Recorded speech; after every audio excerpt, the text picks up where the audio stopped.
കഴിഞ്ഞ ദിവസം മങ്കട കുരങ്ങൻചോലയിൽ ഇടിമിന്നലേറ്റ് മരിച്ച 4 പേരുടെ സംസ്കാരം ഇന്ന് നടക്കും. രാവിലെ 10 മണിയോടെ പോസ്റ്റ്മോർട്ടം നടപടികൾക്ക് ശേഷം മൃതദേഹങ്ങൾ മങ്കട കോഴിക്കോട്ട് പറമ്പ് തസ്കർ ഓഡിറ്റോറിയത്തിൽ പൊതുദർശനത്തിന് വയ്ക്കും. വെള്ളില സ്വദേശികളാണ് മരിച്ച 4 പേരും. പുതുക്കുടി വീട്ടിൽ അലിയുടെ മകൻ റഹീസ്, കൂരിമണ്ണിൽ പുത്തൻ വീട്ടിൽ സൈദലവിയുടെ മകൻ ബഹാസ്, ആലിക്കപ്പറമ്പിൽ അസീസിന്റെ മകൻ സിയാദ്, മലയിൽ വീട്ടിൽ നിസാറിന്റെ മകൻ ഫഹദ് എന്നിവരാണ് മരിച്ചത്. പരിക്കേറ്റ റോഷൻ, ഇഫാദ്, സൽമാനുൽ ഫാരിസ് എന്നിവരാണ് ചികിത്സയിലുള്ളത്.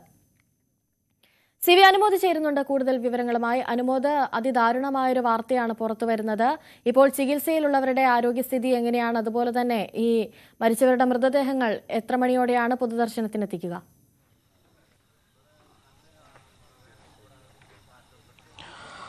അനുശ്രീ, മഞ്ചേരി മെഡിക്കൽ കോളേജിൽ പോസ്റ്റ്മോർട്ടം നടപടികൾ ആരംഭിച്ച് കഴിഞ്ഞിട്ടുണ്ട്. ഇപ്പോൾ പരിക്കേറ്റവരാണെങ്കിൽ ഇന്നലെ മഞ്ചേരിയിൽ നിന്ന് പെരിന്തൽമണ്ണയിലേക്ക് ചികിത്സയ്ക്കായി മാറ്റിയിരുന്നു. നമ്മളിപ്പോൾ നിൽക്കുന്നത് ഈ ദാരുണ സംഭവമുണ്ടായ ഇടത്താണെന്ന്. കാണുമ്പോൾ മനോഹരമായ ഒരു സ്ഥലമാണ്, പക്ഷേ വലിയ ഒരു ദുരന്തമാണ് ഇവിടെ കഴിഞ്ഞ ദിവസം നടന്നത് എന്നതാണ് ഏറ്റവും ഞെട്ടിപ്പിക്കുന്ന ഒരു കാര്യം. ഇവിടുന്ന് നോക്കുമ്പോൾ ദൂരെയുള്ള മലകളൊക്കെ തന്നെ നമുക്ക് ഇവിടെ കാണാൻ സാധിക്കും. സൂര്യാസ്തമയവും ഒക്കെ മനോഹരമായിട്ട് ഇവിടുന്ന് കാണാൻ കഴിയുന്ന ഒരു ഇടം കൂടിയാണ്. കോടമഞ്ഞും ഒക്കെ നിറയുന്ന എപ്പോഴും അങ്ങനെ ഒരു അന്തരീക്ഷം നിലനിൽക്കുന്ന ഒരു സ്ഥലമാണ് ഈ ഒരു കുരങ്ങൻചോല എന്നുള്ളത്. നമ്മളിപ്പോൾ ഇവിടുത്തെ പ്രദേശവാസികളും പഞ്ചായത്ത് അംഗങ്ങളൊക്കെ ചേരുന്നുണ്ട്. റൌഫൊക്കെയും നീസക്കും ചേരുന്നുണ്ട്. അങ്ങ് ഇവിടെ ഈ ആദ്യ സമയം മുതൽ അപകടം നടന്നപ്പോൾ ഉണ്ടായിരുന്നു? ഞാൻ ഇവിടെ വിവരം അറിഞ്ഞ് ഇവിടെ വന്നു. അപ്പോഴേക്കും കുട്ടികളൊക്കെ ഹോസ്പിറ്റലിലേക്ക് കൊണ്ടുപോയിരുന്നു. അങ്ങനെ ഇവിടെ നാട്ടുകാരൊക്കെ തെരച്ചിലും ഒരു കുട്ടിയുടെ കൂടി മിസ്സായിട്ടുണ്ടോ എന്നുള്ള സംശയം ഉണ്ടായിരുന്നു. അതിൻ്റെ അടിസ്ഥാനത്തിൽ ഫയർഫോഴ്സും മറ്റും ഒക്കെ വന്ന് തെരച്ചിൽ നടത്തി. പിന്നെ അത് സ്ഥിരീകരിച്ചു, മിസ്സായിട്ടില്ല എന്നുള്ളത്. അങ്ങനെയാണ് സംഭവം. തുറസായിടായതുകൊണ്ട് തന്നെ ഇടിമിന്നലൊക്കെ വലിയ സാധ്യത തന്നെയായിരുന്നു. വലിയ സാധ്യതയുള്ള സ്ഥലമാണ്. ഇവിടെ ഒരു സുരക്ഷ ഒന്നും ഇവിടെ ഇല്ല എന്നുള്ളതാണ്. ഇവിടെ പല സമയത്തും വളരെയധികം കുട്ടികൾ വന്നിരിക്കലുണ്ട്. അതിനെ നിയന്ത്രിക്കാനോ മറ്റോ ഒന്നും ഇതുവരെ ഒരു നടപടി ഉണ്ടായിട്ടില്ല. ശരിക്കും ഒരു ടൂറിസം സ്പോട്ടായി മാറിയത്. അതെ, പല സമയത്തും ധാരാളം കുട്ടികൾ ഇവിടെ ഉണ്ടായിരുന്നു. ഇത് ഇവിടുന്ന് ഏതൊക്കെ സ്ഥലമാണ് നമുക്ക് ഇവിടുന്ന് കാണാൻ കഴിയുന്നത്?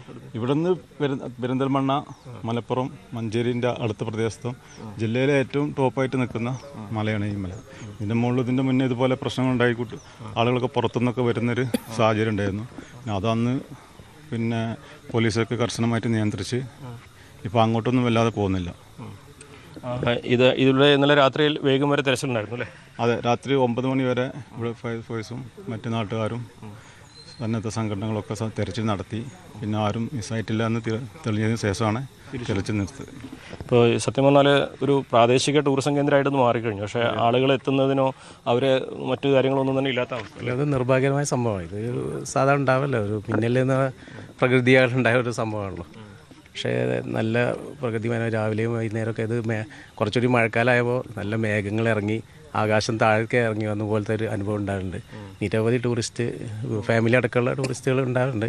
കുട്ടികൾ മഴ തുടങ്ങിയപ്പോഴാണ് 3:30-4 മണിക്കാണ് മഴ തുടങ്ങുമ്പോഴാണ് കുടയും കൊണ്ട് വന്നാണ് കുട്ടികൾ ഈ പ്രദേശത്തിൽ വന്നിട്ടുള്ളത് എന്നാണ് അറിയാൻ കഴിഞ്ഞത്. നല്ല ഞങ്ങളൊക്കെ ഉണ്ടായിരുന്നു. ഒരു 9:30 വരെ ഇവിടെ തെരച്ചിലുണ്ടായിരുന്നു. ഫയർഫോഴ്സ് അതുപോലെ മറ്റേ സന്നദ്ധ സംഘടന. ചായ കൊടുക്കാൻ പോകുന്ന ഒരാളാണ് അയാൾ സ്ഥിരം ചായ വിറ്റെടുക്കുന്ന ഒരാളാണ്. അയാൾ കുട്ടികൾ ഇങ്ങനെ 4-5 കുട്ടികൾ വീണ് കിടക്കുന്നത് കണ്ടപ്പോഴാണ് ആൾക്കാരായിട്ട് ഒരാളെ താഴത്തുനിന്നാണ് പിന്നെ ലാസ്റ്റ് കിട്ടിയത്. ചെതറിപ്പോയിരുന്നു. എല്ലാം ചെതറിപ്പോയി, ആകെ ചെതറിപ്പോയി. നമുക്ക് ഇവിടുത്തെ കാഴ്ചകൾ കൂടി കാണാം. ഈ ഒരു ഭാഗത്താണ് ഈ ദുരന്തം ഉണ്ടായത്. ദുരന്ത ഭൂമിയിലാണ് നമ്മൾ നിൽക്കുന്നത്. വലിയ പാറക്കെട്ടാണ്. അതിനപ്പുറത്ത് നമുക്ക് കാണാൻ കഴിയും വിവിധ മലകളും ഒക്കെ ഇവിടെ നോക്കിയാൽ കാണാൻ പറ്റും. ഈ വൈകുന്നേരം സമയത്ത് സ്വാഭാവികമായിട്ടും ഒരുപാട് പേർക്ക് ഇവിടേക്ക് എത്തിച്ചേരുന്ന ഒരിടം കൂടിയാണ് ഈ ഒരു പ്രദേശം എന്നതാണ് പ്രധാനപ്പെട്ട ഒരു കാര്യം. നിങ്ങൾ ഉണ്ടായിരുന്നു ഇവിടെ? ഇല്ല, ഞാൻ ഈ വാർഡിൻ്റെ തൊട്ടടുത്ത 1-ാം വാർഡിലെ മെമ്പറാണ്. ഞാനിത് അറിയുന്നത് ഒരു 5:30 മണിക്ക് ശേഷമാണ്. ആ സമയത്താണ് ഇത് ഈ ആളുകൾ അറിയണതും. ഇവിടുന്ന് നമ്മളെ വാർഡിൽപ്പെട്ട ഒരു കുട്ടിയാണ് നമ്മളെ വിളിച്ച് പറഞ്ഞത്. ഇങ്ങനെ ഒരു 5-6 പേരെ ഹോസ്പിറ്റലിൽ കൊണ്ടുപോയി മിന്നലേറ്റിട്ട് ഈ കുരങ്ങൻചോല ഭാഗത്തു നിന്ന് പറഞ്ഞു. ഉടനെ ഞാൻ വണ്ടി എടുത്ത് ഇറങ്ങി. പിന്നെ ഇവിടുന്ന് ഒരാളെ കൂടെ കൂട്ടിയിട്ടാണ് മഞ്ചേരി ഹോസ്പിറ്റലിലേക്ക് പോകുന്നത്. അപ്പോൾ ആ സമയത്ത് അവിടെ ഈ 6 പേര് എത്തിയിട്ടുണ്ടായിരുന്നു. 6 പേരെത്തി ഞാനവിടെ ചെന്ന സമയത്ത് 3 പേരെ മരണം സ്ഥിരീകരിച്ചിട്ടുണ്ട്. ഒരാൾ CPR കൊടുത്തുകൊണ്ടിരിക്കുകയാണ്. പക്ഷേ അത് അതും കുറച്ച് സമയത്തേക്ക് ആയപ്പോഴേക്കും അതും മരണപ്പെട്ട സാഹചര്യം ഉണ്ടായി. പിന്നെ അതിന് ശേഷമാണ് ഇവിടെ ഒരാളും കൂടെ ഉണ്ടെന്നുള്ള വിവരം കിട്ടുന്നത്. അപ്പോൾ നമ്മുടെ നാട്ടുകാർ, സന്നദ്ധ പ്രവർത്തകർ, ഫയർഫോഴ്സൊക്കെ വന്നിട്ടാണ് ഈ താഴേക്കൊക്കെ ഭാഗത്തേക്ക് തെരച്ചിൽ ആരംഭിക്കുന്നത്. അവിടെ നിന്നാണ് കുട്ടിയെ കണ്ടെത്തുന്നത്. വലിയ കുഴപ്പമൊന്നുമില്ല. ഇപ്പോൾ 3 പേര് ഇപ്പോൾ മൗലാന ഹോസ്പിറ്റലിലേക്ക് മാറ്റിയിട്ടുണ്ട് രാത്രി തന്നെ. അവർ ഇന്ന് രാവിലെ ബന്ധപ്പെട്ടിരുന്നു. നമ്മൾ ഒരാൾ ഭക്ഷണം കഴിക്കാൻ തുടങ്ങിയിട്ടുണ്ട്. ആരോഗ്യനില തൃപ്തികരമായി പോകുന്നുണ്ട്, മുന്നോട്ട് പോകുന്നുണ്ട്. വലിയ പ്രയാസമൊന്നുമില്ല എന്നുള്ളതാണ് മനസ്സിലാവുന്നത്. എന്താ ഇപ്പോൾ ഇത് ദൗർഭാഗ്യകരമായ സംഭവമാണ്. ഒരുപാട് പേര് വരുന്നൊരു സ്ഥലം. അതെ, ഇതിപ്പോൾ ഇത് യാദൃശ്ചികമാണ്. ഇതിപ്പോൾ ഇവിടെ ഇരിക്കുമ്പോൾ വീണതോ ഒന്നുമല്ലല്ലോ. ഇപ്പോൾ ഇടിമിന്നലും കാര്യങ്ങളും ഉണ്ടാകുമ്പോൾ ഈ പ്രായത്തിലെ കുട്ടികൾ അങ്ങനെയാണല്ലോ, എല്ലാം ആസ്വദിക്കുന്ന കുട്ടികളാണ്. അപ്പോൾ ഈ മഴയും ഒക്കെ ഒന്ന് ആസ്വദിച്ചതാണ്. അതിൻ്റെ ഇടയിൽ ഉദാഹരണമായ ഒരു സംഭവം ഉണ്ടായതാണ്. നിങ്ങളിവിടെ ഉണ്ടായിരുന്നു ചേട്ടാ ഈ ഒരു സമയത്തുണ്ടായിരുന്നു? നമ്മൾ അരമണിക്കൂർ വൈകിയതിന് ശേഷം അവിടെ എത്തിയത് അറിഞ്ഞത്. കാരണം മിന്നലേറ്റു എന്ന് പറഞ്ഞതിന് ശേഷം ഞങ്ങൾ അരമണിക്കൂർ കഴിഞ്ഞിട്ടാണ് ഇവിടെ എത്തിയത്. എന്താ കണ്ടത് വന്നപ്പോൾ ഇവര് ആദ്യം ഇതുപോലെ 4 പേര് ഇവിടെ കിടക്കുന്നത് കണ്ടത്. വേറെ 2 പയ്യന്മാർ ഇതുപോലെ തന്നെ ഈ ക്ലൈമറ്റ് ആസ്വദിക്കാനും വേണ്ടി വന്നപ്പോൾ അവരാണ് ഫസ്റ്റായിട്ട് കണ്ടത്. ഫസ്റ്റായിട്ട് കണ്ടപ്പോൾ അവർ ഈ നാട്ടുകാരല്ല, കണ്ട ആൾക്കാർ കുറച്ച് താഴത്തുള്ളവരാണ്. ഈ പയ്യന്മാർ അറിയുന്നവരൊന്നുമല്ല. അപ്പോൾ മുകളിൽ നമ്മളെ വിനോട്ടുണ്ട്, ഈ ചായയൊക്കെ പാർസലിട്ട് പോകുന്ന ആളുണ്ട്. മൂപ്പരോട് അറിയിച്ചു കാര്യങ്ങൾ. മൂപ്പര് ഇതിൽ പാസ് ചെയ്യണ്ടായിരുന്നു റോഡിൽ പോയി. മൂപ്പര് ഇറങ്ങി വന്നപ്പോഴാണ് നമ്മളെ നാട്ടിലത്തെ ആൾക്കാരാന്ന് പറഞ്ഞത്. മൂപ്പരാണ് നമ്മളെ നാട്ടിലത്തെ ആൾക്കാരൊക്കെ മൊബൈലിലേക്ക് വിളിച്ച് കാര്യങ്ങളൊക്കെ പറഞ്ഞത്. ആ സമയം എല്ലാവരും എത്തിയപ്പോൾ ഇവിടെ 2 ജീപ്പ് ഉണ്ടായിരുന്നു. ആ ജീപ്പിലാണ് 2 പേരെ കൊണ്ടുപോകാൻ പറ്റിയത്. അതിന് ശേഷമാണ് 2 ആംബുലൻസ് വന്നു. പിന്നെ ആംബുലൻസ് വേറെ ഒന്ന് വന്നു. ഒരാളെ കുറച്ച് വൈകിട്ടാണ് നമുക്ക് കിട്ടിയത്. കൊണ്ടുപോകുമ്പോൾ ജീവൻ ഉണ്ടായിരുന്നോ? അത് 4 പേരുടെ അവസ്ഥ മോശം തന്നെയായിരുന്നു. 3 പേര് കുഴപ്പമില്ല, രക്ഷപ്പെട്ടിട്ടുണ്ട്. അതിൽ താഴേക്ക് ഒരാൾ പോയിണ്ടായിരുന്നു. അയാളെ കുറച്ച് വൈകിട്ടാണ് കിട്ടിയത്. പക്ഷെ ആൾ രക്ഷപ്പെട്ടിട്ടുണ്ട്. ഇതിലെ കയറ്റാൻ പറ്റില്ല. താഴെ വഴി വേറെ റൂട്ടിനാണ് നമ്മൾ കൊണ്ടുപോകാൻ പറ്റിയത്. അതെ, ഇതിലിങ്ങോട്ട് മേലേക്ക് കയറ്റാൻ പറ്റില്ല. താഴെ വേറെ റൂട്ട് ഉണ്ടായിരുന്നു. ആ വഴിക്കാണ് ആ പയ്യനെ കൊണ്ടുപോകാൻ പറ്റിയത്. രാത്രി 10 മണി വരെ ഇവിടെ ഫയർഫോഴ്സിന്റെ ടീംസൊക്കെ വന്നിട്ട് മൊത്തം തെരച്ചിലും കാര്യങ്ങളൊക്കെ നടത്തിയിട്ടുണ്ടായിരുന്നു. വേറെ ആരും ഇല്ല എന്നാണ് ഉറപ്പ് വരുത്തിയതിനു ശേഷമാണ് പിരിഞ്ഞു പോയത്. ഇതിപ്പോൾ ആ സമയത്ത് മഴ ഇടിയൊന്നും ഉണ്ടാവില്ല, കുട്ടികൾ വന്ന സമയത്തല്ലേ? മഴ ഉണ്ടാവില്ല. ആ സമയത്ത് മഴ ഉണ്ടാവാൻ സാധ്യത കുറവാണ്. പിന്നെന്താ വെച്ചാൽ നമ്മളാരും പയ്യന്മാർ വരികയാണ്. ഇവിടെ വലിയ മരം കണ്ടില്ലേ, അതിന്റെ ചുവട്ടിൽ ജസ്റ്റ് ഒന്ന് കയറി നിൽക്കും. മരത്തിന്റെ ചുവട്ടിൽ കയറി നിൽക്കും. ആ മഴ കഴിഞ്ഞിട്ട് നമുക്ക് പോകാന്ന് വിചാരിച്ചിട്ട്. കുറേ പാറയൊക്കെ ഇല്ലല്ലോ, അവിടെ അങ്ങനെ ഇരിക്കും. അപ്പൊ സ്വാഭാവികമായിട്ട് അങ്ങനെ ഇവരെന്നല്ല, ചെറു മഴ കണ്ട ഒരു ആൾക്കാർ അങ്ങനെ ചെയ്യലുണ്ട്. പ്രതീക്ഷിക്കില്ലല്ലോ. ഫസ്റ്റ് ടൈമാണ് ഇങ്ങനെ സംഭവം ഉണ്ടാവുന്നത്.